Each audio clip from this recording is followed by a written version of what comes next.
पितरों की 3 बेटियां, तीनों से गलती हो गई।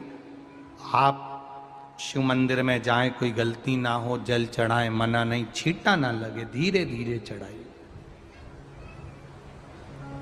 और एक बात अच्छे से ध्यान में रखिएगा, शिव मंदिर से जब भी वापिस आए, जल चढ़ाकर अपना फर्ज पूरा अदा कर कर।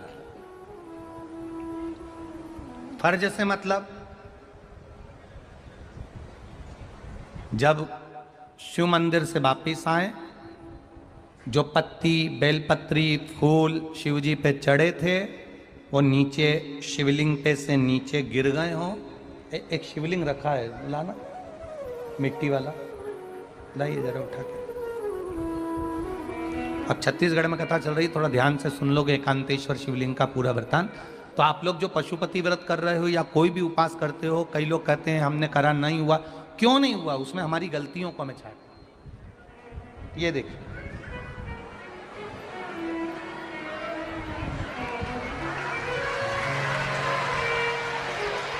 अब जैसे ये शिवलिंग रखा है, आपने जल चढ़ाया, अब जल आप यहां से चढ़ा रहे हो तो धीरे धीरे धीरे धीरे चढ़ाएं, जिससे छींटे बाहर ना, यहां तक छींटे रहे ना, जलाधारी तक चलेगा, बाहर ना गिरे। और एक बात का स्मरण रहे, यदि बेलपत्री, फूल, पत्ती जल चढ़ाने के बाद ये सब अगर नीचे गिर जाए, जलाधारी पर गिर गया या नीचे उतर गया, तुम्हारा पूरा जल चढ़ जाए, तुम्हारे पास में चंदन नहीं है, अबीर नहीं है, गुलाल नहीं है, कुछ भी नहीं हो, तो भी अपने हाथ की 3 उंगलियों से रेखा 3 खींचकर और फिर जो माला आदिक भगवान की रखी थी उसी से भगवान का वापिस पूरा श्रृंगार कर कर फिर वापिस आइए, भगवान को पूर्ण श्रृंगार।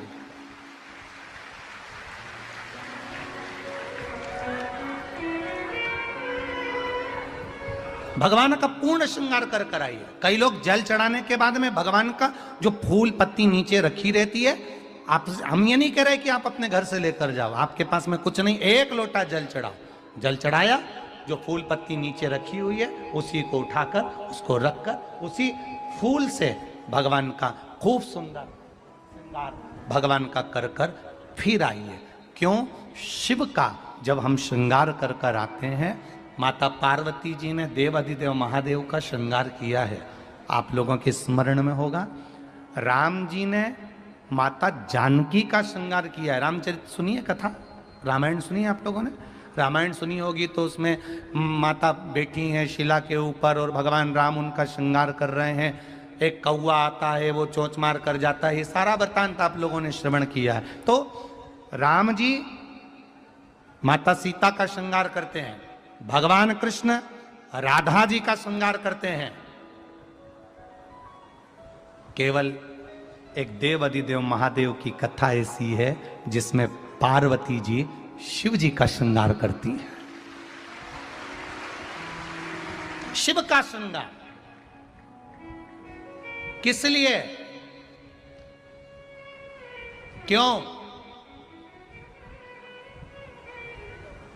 कहा जल चढ़ाने के बाद वहीं पर पड़ी हुई पत्ती से, फूल से, जो चढ़े हुए फूल हैं, चढ़ी हुई पत्ती है, चढ़ा हुआ निर्माल्य है, जो भी शिव जी का है, उसी को धोकर वापिस भगवान का श्रृंगार कर कर आना चाहिए।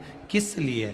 कि हे भोलेनाथ, जब मैं इस संसार सागर से जाऊं, अखंड सुहाग लेकर पूरी श्रृंगार कर कर इस धाम से जाऊं, ऐसी कृपा बना। जो पढ़ाओ, जो पढ़ाओ, चंदन नहीं है, हाथ से चंदन का स्मरण होना चाहिए। नहीं है हमारे पास लगाने को रोली, मौली, चंदन, जो भी आपके पास में, अबीर, गुलाल नहीं, अपने मन का गुलाल लगाइए, अपने मन का हृदय से दिल से रिझाने का प्रयास। ले जा बाबू, ले जा, दिल से चढ़ाइए। और जब भाव से, दिल से आप आनंद के साथ देवाधिदेव महादेव का आप पूजन करो, उसमें गलती ना हो। गलती। हम शंकर जी को जल कहां बैठ के चढ़ाते हैं?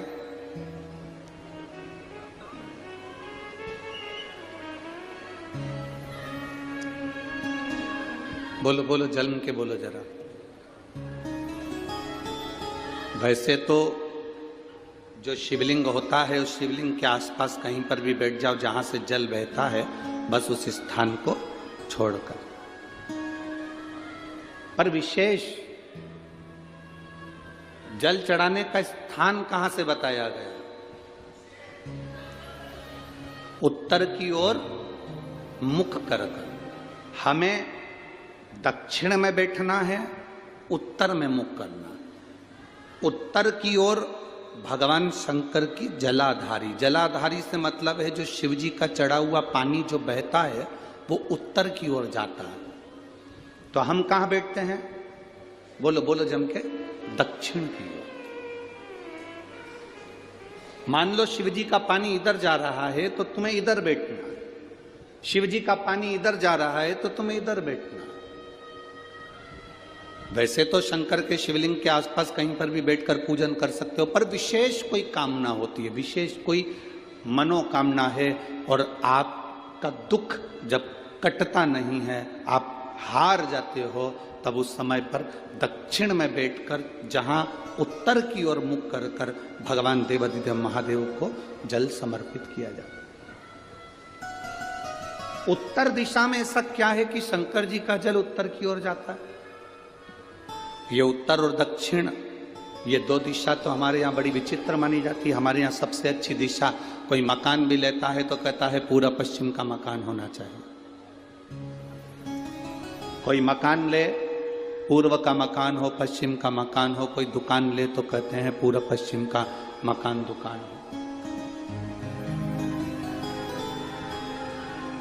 पर मेरा वो घरदानी तो उत्तर दक्षिण का आनंद लेता, उत्तर दक्षिण।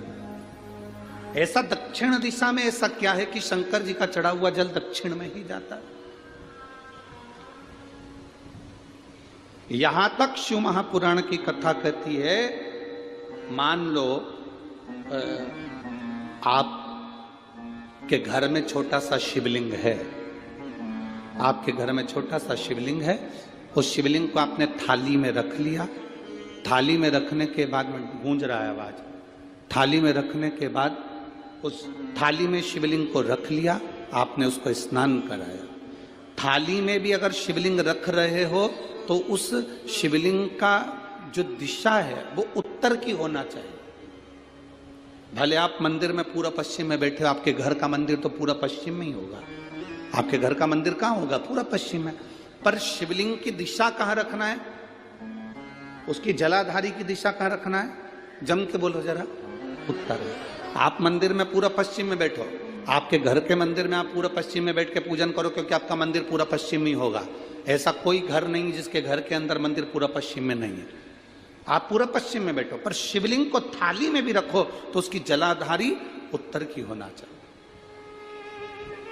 आपने अगर स्नान कराया है, शंकर भगवान के शिवलिंग का जल जो आप लेकर जा रहे हो विसर्जन करने के लिए, शिवलिंग का चढ़ा हुआ पानी जो भगवान को हम घर में स्नान कराते हैं, भगवान को घर में नहलाते हैं, स्नान का जो जल होता है उसको हम ले जाकर जब वृक्ष में डालते हैं, उस समय पर शंकर का घर में चढ़ा हुआ जल जब हम ले जाकर उसको डालते हैं वृक्ष में, अगर आपका ध्यान उत्तर की ओर है, आपका मुख उत्तर की ओर है, भले आप जल डाल रहे हैं पर मुख यदि आपका उत्तर की ओर है तो आपकी मनोकामना पूर्ण होती ही है।